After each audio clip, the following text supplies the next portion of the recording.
The Memphis Open makes its exit.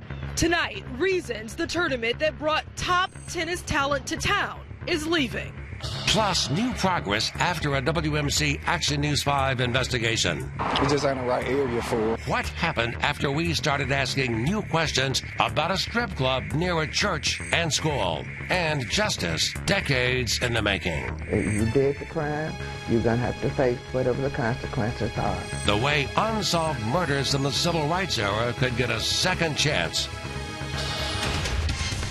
Breaking news alert, a son randomly shot not far from the intersection of Rhodes and Getwell. WMC Action News 5's Felicia Bolton is live on Pfizer Avenue, where a father told her his son was randomly shot while doing yard work. Felicia.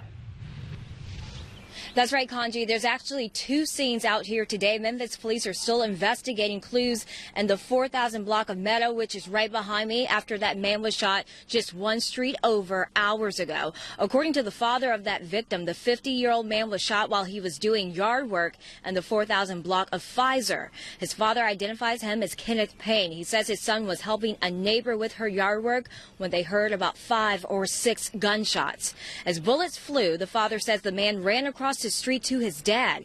That's when his dad discovered his son was shot. The father confirms his son was shot in his back left side. I thank God that it wasn't bad, that it could have been. Because, like I said, we were 6, 7 shot.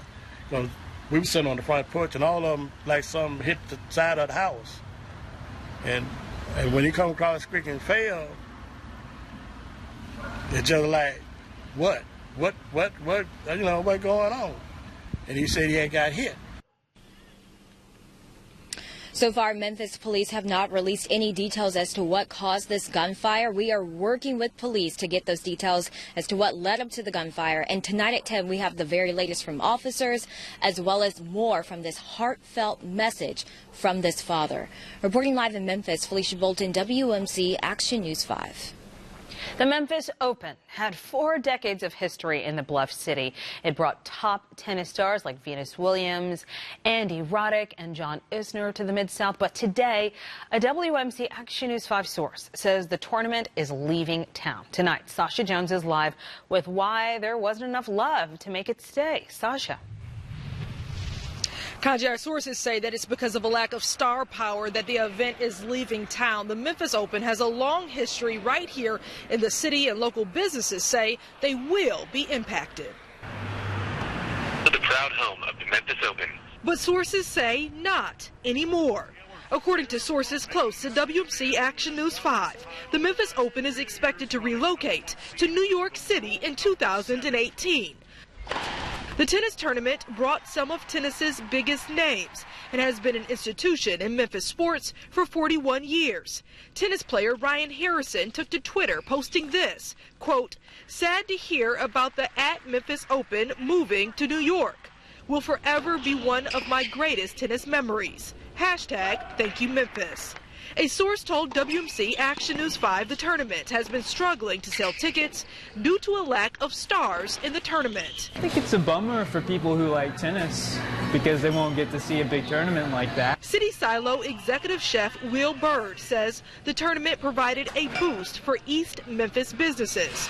The tournament has been held at the Racquet Club of Memphis since 1976. We were always a lot busier. A lot of the tennis players stayed nearby at the hotel and would walk over with their trainers. But with GF Sports reportedly pulling the tournament from Memphis, for local eateries, serving tennis stars may no longer be an option. It will be a week out of the year that won't be as busy as it had been.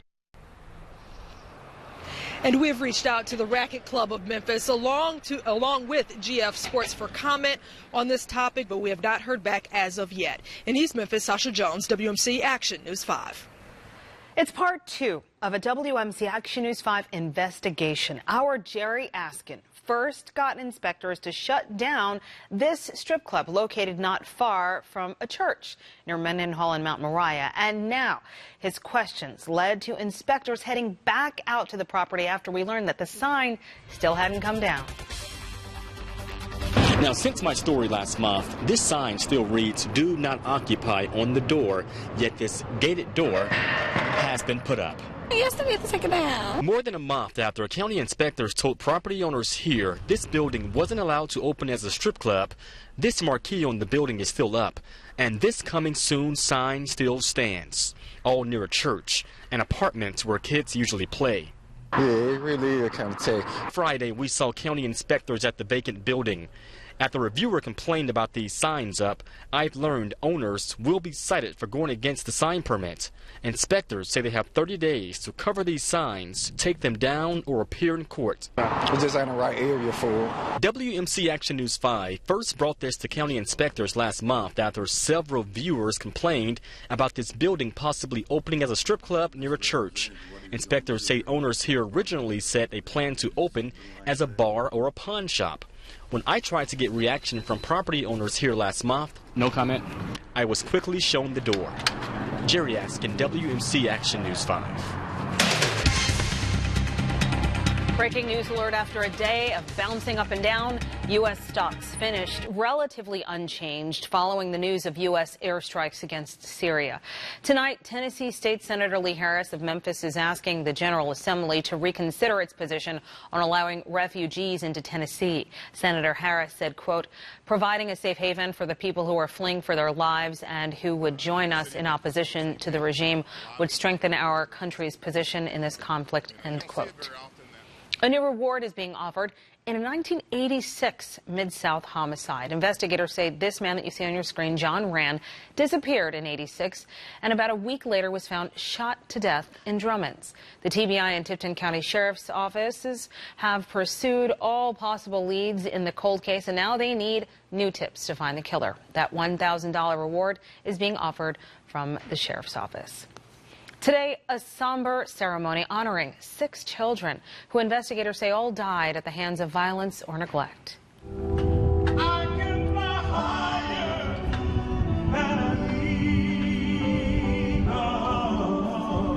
Today, the Memphis police peacemakers raised the memories of the little ones up in song, while the Child Advocacy Center raised a flag to memorialize their lives. Every child was under the age of 4 when he or she died. 4 of the children remembered were all siblings accused of being killed by their mother, Shanynthia Gardner.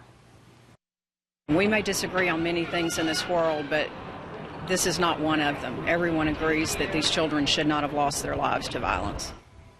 6 white doves were also released in the children's honor. April marks Child Abuse Prevention Month, and the flag will fly for the remainder of the month at the Civic Center Plaza in downtown Memphis. Today, the Memphis International Airport released its latest plan shaping the airport's future. Top goals include adding more nonstop West Coast destinations by 2018, plus building a database of corporate travelers to understand their needs. The airport also wants to construct 2 de-icing pads to reduce winter weather delays. New at 6, Memphis police say no foul play is suspected after a man was found dead in his car. Memphis police were called to investigate after people discovered him at a Walgreens near Stage Road and Covington Pike. Again, police say they are not investigating this case as suspicious.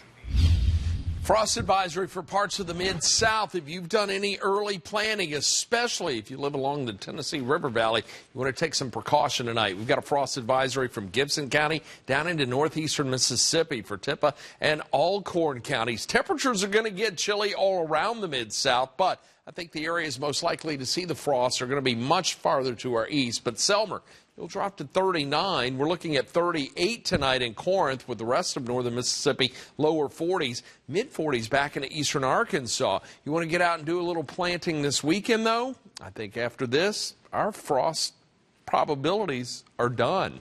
And I've got a perfect weekend for you, too. Your first alert forecast, and we'll look ahead to our next chance for storms just ahead. With tomorrow's beautiful weather, a group of neighbors and activists expect a busy day at the Memphis Zoo. So tomorrow, they'll be out at the corner of McLean and Galloway Drive, helping zoo guests find free neighborhood parking. Today, we called the organizer who said many people involved actually live in that neighborhood. She wants people to know that there are free parking alternatives to parking on the greensward grass of the park, and that this conflict is not resolved.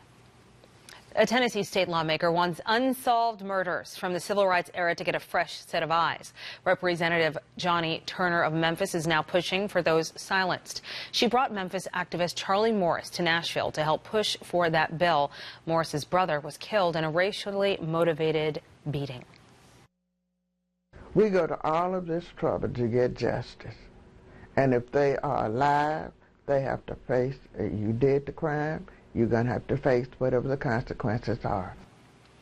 Mid-South lawmaker Mark Norris is currently sponsoring the bill in the Senate. A taco staple in Overton Square is expanding. Babalu is opening its second Memphis location this month on Poplar Avenue near International Paper. This is an inside look at the progress. Its grand opening is planned for Monday, April 17th.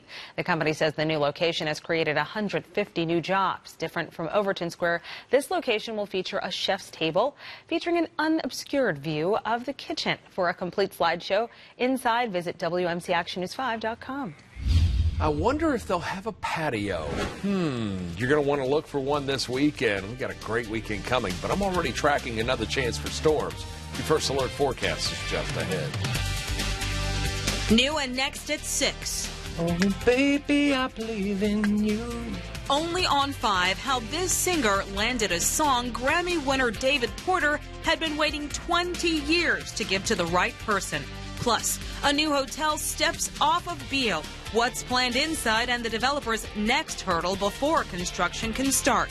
And all new at 10, a former Mid-South officer making history. We speak with Oakland, California's first female police chief about her Memphis roots. Forget losing weight. Fitness trackers can save lives. How it detected one woman's life-threatening condition. Stay on track with healthy eating, meal planning strategies to save money and eat smarter. And rain returns. I'll tell you what time to expect thunderstorms Monday.